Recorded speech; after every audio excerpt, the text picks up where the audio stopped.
फरमाइश करें। मैं जो बात रखने जा रहा हूँ तो आपको बता दूं कि 1995 में जब ये मामला सबसे पहले सामने आया तो उस वक्त मैं रोजनामा रहबर में काम करता था। मेरे सामने मोहसिन भाई बैठे हैं, खालिद भाई भी हैं। उस वक्त मैं और मोइन सिद्दीकी एक हम दो जर्नलिस्ट ऐसे थे जो चाहते थे कि एक कमेटी बने औरंगाबाद में और इस्लाम की मुखालिफत हो। तो उसके लिए हम एक सियासी शख्सियत को तलाश कर रहे हैं। मैंने उस दौरान मुश्ताक अहमद साहब को ऑफिस पे तलब किया और उनसे गुजारिश की कि आप अपनी एक कमेटी बनाएंगे औरंगाबाद तब्दीली नाम के नाम से, और उसको लेकर यहाँ में शहर में बहुत से जिम्मेदार हैं, उनसे बात करेंगे। उस वक्त हलीम अशर साहब भी जिम्मेदार थे, बहुत से लोग ऐसे मोहम्मद खां साहब, अब्दुल पहलवान और बहुत से जिम्मेदार थे जिन्होंने मिलकर सोचा कि चलो एक काम शुरू करते हैं, इसकी मुखालिफत करते हैं। और अलहमदिल्ला देखते देखते एक बहुत बड़ा ग्रुप जो है जिससे जुड़ गया। इलियास भाई भी थे उस वक्त और बहुत से जिम्मेदार थे। उस नाम संभाजी नगर की जो औरंगाबाद की कैबिनेट मीटिंग में ठाव हुआ था, जो खराबात हुई, जैसा भी नवाब पटेल साहब ने बताया कि औरंगाबाद म्यूनसिपल कॉर्पोरेशन के थ्रू जीबी के अंदर एक ठाव पहले लिया गया था, क्योंकि उसका प्रोसीजर ऐसी था कि पहले वहाँ पर लिया जाए, उसके बाद जिला परिषद में लिया जाए और उसके बाद उसको कैबिनेट में रखा जाए। उस तरीके का इस्तेमाल करते हुए मनोहर जोशी उस वक्त के जो वज़ीर आला थे, उन्होंने औरंगाबाद की कैबिनेट, यहाँ पर जो 2 रोज़ा काबीना हुई थी जिला कलेक्टर ऑफिस में, वहाँ पर ये खराबात पास की थी। उस वक्त रोजनामा रहबर में हमने एक मुहिम शुरू की थी।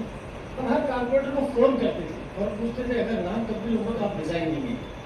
मुझे में मेरे सामने है, हमने ऐसा 15 से 16 कारपोरेटर्स को कुर्बानी का बकरा बना दिए थे, क्योंकि वो इनकार करते तो हम इनकार छाप देते थे और वो बोलते थे औरंगाबाद के साथ है। तो बहुत से कारपोरेटर उस वक्त कांग्रेस एनसीपी के ही थे, दूसरी जमातों के कारपोरेटर तो नहीं थे, लेकिन तकरीबन ने हमारा साथ दिया था। अल्हम्दुलिल्लाह वहाँ मुश्ताक साहब के साथ में एक तंजीम जुड़ी और उस वक्त हमारे जो संपादक थे यूनुस मोतीवाला साहब और सिद्दीक मोतीवाला साहब, उन्होंने जिम्मेदारी ली थी कि अखराजात में हमें तो बिल्कुल आपको ताउन करेंगे, और अल्हम्दुलिल्लाह उन्होंने ताउन किया। जब सुप्रीम कोर्ट में ये लोग गए तो इकबाल अंसारी साहब के साथ में मुश्ताक साहब थे और 2-3 जिम्मेदारान थे। उस वक्त एक रियासती सेंट्रल में एक मिनिस्टर थे कांग्रेस के, हाजी शेर खान शाह, उनसे ये लोगों ने मुलाकात की और उन्होंने कहा कि इसमें अपन ज़रूर कोशिश करेंगे, क्योंकि ये मामला सिर्फ तब्दीली नाम का नहीं, एक कौम को टारगेट करने की कोशिश की जा रही है और हमारी सेकुलर हुकूमत है, इंशाअल्लाह हम उनमें मदद करेंगे। और उन्होंने बहुत मदद की वहाँ पर हमारे, क्योंकि मैं ये हर चीज़ से वाकिफ हूँ, मैंने इसकी अखबार में लिखा है, उनकी आपको तफसील समझा रहा हूँ। कपिल सिब्बल साहब ने उसमें तो जो स्टार्ट में थे, तो जब अहमदी साहब चीफ जस्टिस थे सुप्रीम कोर्ट, उन्होंने तो ये मैटर आपके पास नहीं लिया, लेकिन कुछ जज के पास ये मैटर दिया जिसने 2 दिन पहले जजमेंट दिया था कि इलेक्शन में या सियासी तौर पर धर्म का इस्तेमाल करना गलत है। और अतुल साले के जो वालिद साहब थे मोरेश्वर साहब, उनके साथ जो भी लोग हिंदुओं का नाम लगाते थे उन्हें बरी कर दिया।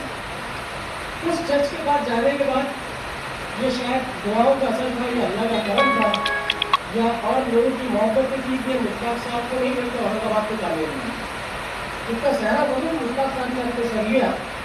उसके बाद कोर्ट ने शुरू में ये कहा, इसका आपने जब तो हाईकोर्ट में खालिद भाई का ग्रुप पूरा साथ दिया था। उस वक्त भी जो पिटीशन बनी थी तो हमारे वकील साहब लतीफ़ साहब थे, लेकिन हाईकोर्ट ने ये कहकर हमारी पिटीशन रद्द कर दिया था कि गुलाब का नाम तब्दील होने से उसको खुद कर नहीं है।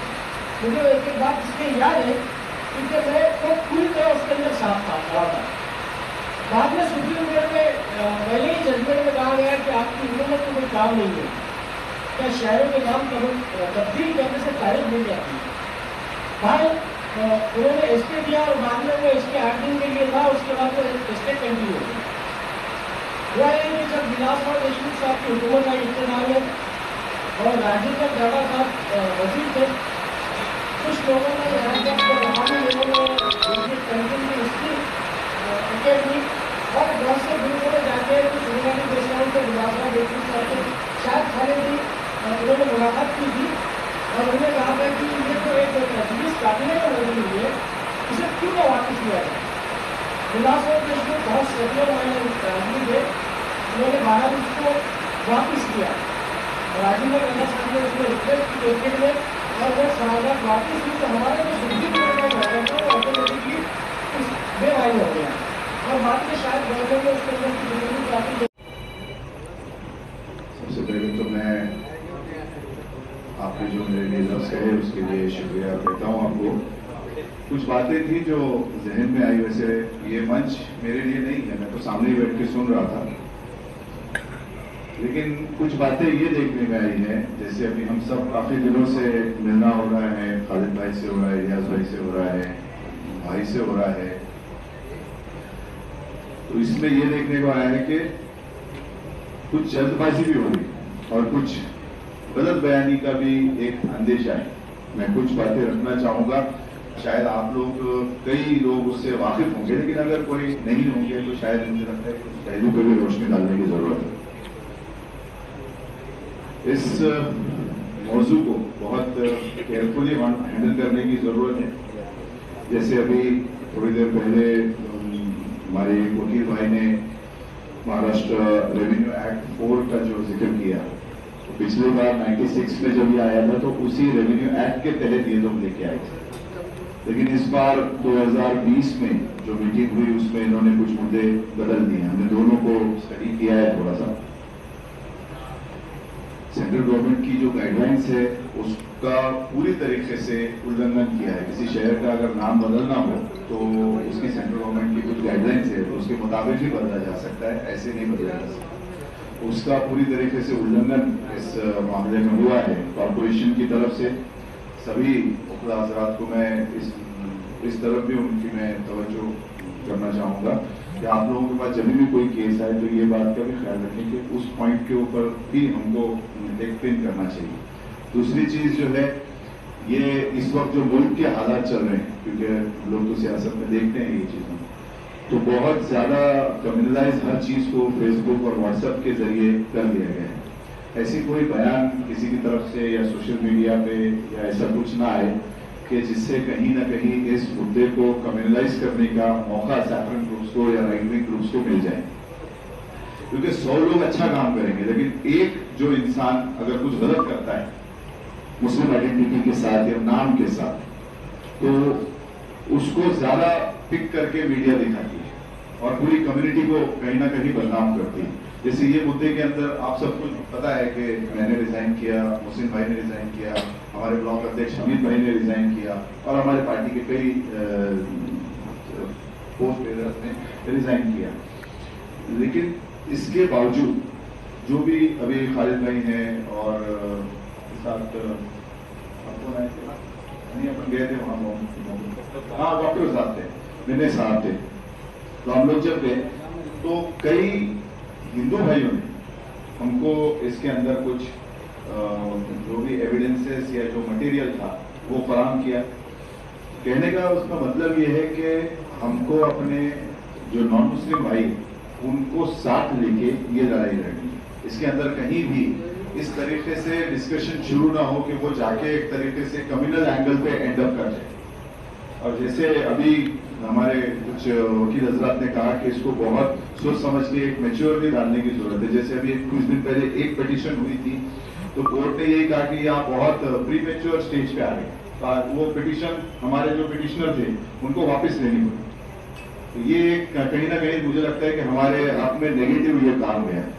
अभी भी जो हुई है ये कितनी मैच्योर स्टेज में है ये मैं आज नहीं कह सकता, पर मुझे लगता है कि नोटिफिकेशन आना चाहिए और ये सेंट्रल गवर्नमेंट को जब जाए ये प्रपोजल उस वक्त हम कुछ थोड़े से डॉक्यूमेंट्स और स्टडी करके ले जाएं तो ये ज्यादा बेहतर होगा कि हम इसको स्टडी करें। दूसरी चीज, जैसे अभी मेरी डिस्कशंस काफी हो रही है तो पार्टी की पद से तो मैं एकदम अपने आप को अलग कर चुका हूँ, लेकिन अभी लोगों का मिलना और बढ़ गया है। नॉन मुस्लिम लोग भी मेरे पास आके जो है तो इस बारे में चर्चा कर रहे हैं। तो ऐसा नहीं है कि सारे नॉन मुस्लिम्स इसके संभाजी नगर के फेवर में है और औरंगाबाद के खिलाफ में, ऐसा बिल्कुल नहीं है। लोगों का ये कहना है कि ये मुद्दा उनको समझ ही नहीं आ रहा। सोशल मीडिया के जरिए एक तरीके से समझाया जा रहा है और बाकी जो है वो जनता के अंदर अलग बातें। जैसे कुछ मराठा लोगों से बात हुई तो उनका भी यही बात पे वो लोगों ने भी एग्री किया कि संभाजी नगर का नाम औरंगाबाद को देने का उनका कोई मंशा नहीं। ये सिर्फ एक पॉलिटिकल पार्टी की सोच थी। जैसे बाल ठाकरे ने 1988 में आके पहली बार ये ऐलान किया कि हम इस शहर का नाम बदलना चाहते हैं, उनका एक अपना पॉलिटिकल एजेंडा था। उसके बाद बीजेपी, क्योंकि उनका ही पल्लू पकड़ के पीछे चला करती थी उस वक्त, तो बीजेपी ने उसी मुद्दे को इनकैश किया। आप देखते हैं कि मनसे जो है वो उसी में से एक ऑफशूट हुई, इसलिए मनसे ने भी उसको कैरी किया।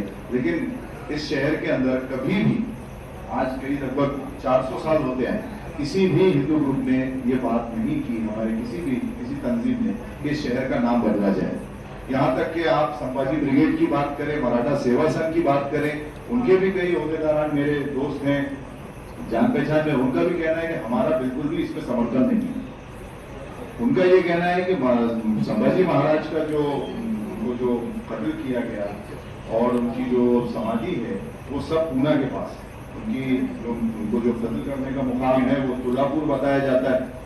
वो तुलापुर वड़गांव शेरी के आगे है। अगर आप पूना के अंदर इंटर कर जाएं तो एक रास्ता शिवाजी नगर को जाता है, पुल क्रॉस करके एक रास्ता बॉम्बे को जाता है, वहां तुलापुर, वहां पे उनका कत्ल उनको किया था। अब वो किन लोगों ने किया था वो हिस्ट्री में हमको निकालना पड़ेगा। खालिद भाई की हमारी चर्चा भी हुई कि औरंगजेब तो कभी वहां तुलापुर गए ही नहीं, तो मारा किसने? सवाल ये भी एक आपके लीगल एंगल से ये भी आ सकता है कि ये हिस्ट्री गलत बताई जा रही है। उसके बाद दूसरा ये है कि उनकी जो समाधि महाराष्ट्र गवर्नमेंट ने और गवर्नमेंट ऑफ इंडिया ने जो बनाई है, जिसमें गवर्नमेंट का पैसा लगा है, वो वड़ू बुद्रुक में है। वड़ू बुद्रुक ये भीमा कोरेगांव, जब आप पूना जाते हैं तो आपको स्तंभ देखते हैं अक्सर, वो राइट्स के बाद तो ज्यादा ही लोगों का उसकी तरफ ध्यान गया। तो भीमा कोरेगांव से राइट साइड में 4 किलोमीटर अंदर, मैं वहां सबसे पहला बंदा था जो मैं वहां जाके आया, और वहां जाने के बाद वो सारी फोटोज मैंने सोशल मीडिया पर अपलोड की, ताकि एक मैसेज स्ट्रांगली हमारे गैर मुस्लिम भाइयों में जाना चाहिए कि हम संभाजी महाराज के खिलाफ नहीं। हिस्ट्री के एक कैरेक्टर से अगर आप दूसरे कैरेक्टर को लड़ाने की कोशिश करेंगे तो मुझे लगता है इस देश के अंदर कभी अमन नहीं